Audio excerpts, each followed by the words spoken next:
Well, what's up, guys? GotDave here, and I just recently did a video on how do you know when you need a new rear shock, so I figured I would follow that up with the other half of the bike. How do you know when you need to mess with the front forks?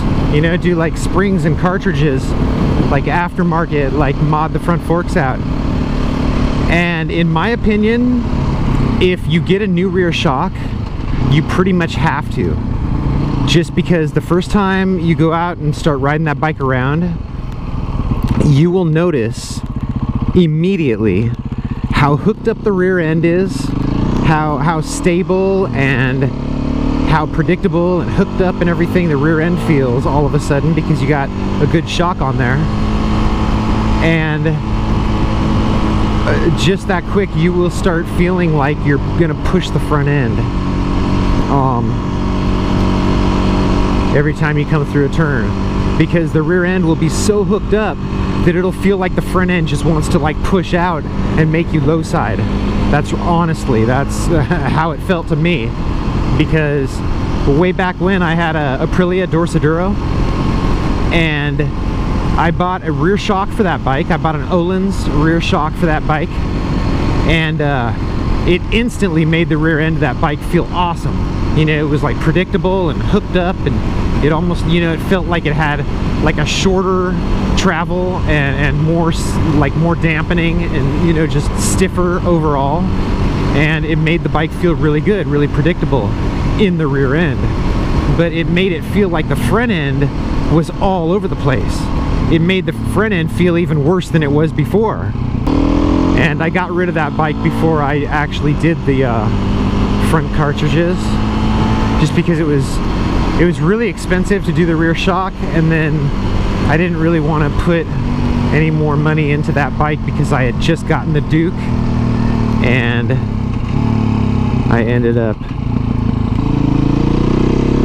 getting rid of that thing. But honestly, that's what that bike needed after I did the rear shock. It's like you absolutely, I would have had to do the cartridges for the front fork with the like the stiffer springs and the different, like the different valving for the dampening to make it stiffer, just because the front end couldn't keep up with what the rear end was doing.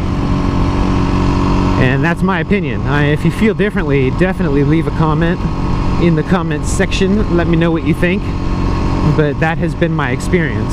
And more than likely, if your bike is such that you end up getting a new rear shock for it, you know, like if it just has like non-adjustable front, non-adjustable rear, and you end up getting a new rear shock for it because of that, you're probably going to want to get the front cartridges so that the front end is adjustable as well.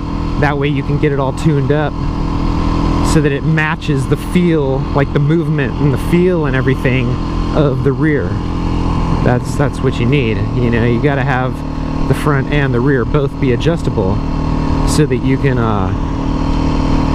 make them feel the same, so that when you stand up on the pegs and you're jumping up and down on the pegs, that the front of the bike and the rear of the bike move the same. It's not like bobbing in the back or bobbing in the front. You know, it's got to feel the same. And that's how I judge it. You know, it's like when I stand up on the pegs and I'm going like that, how does the bike feel? You know, does the front end and the rear end move together? Or are they like doing their own thing and they don't know what the hell they're doing?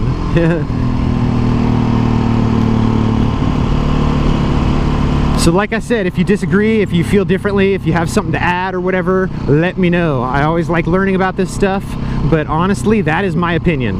Is more than likely you do rear shock in the bike, you're gonna end up doing the cartridges.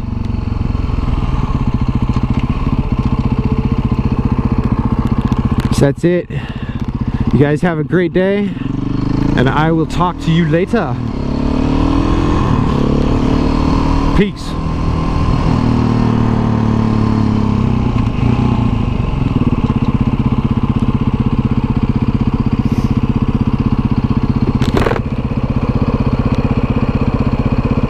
Dude, what are you...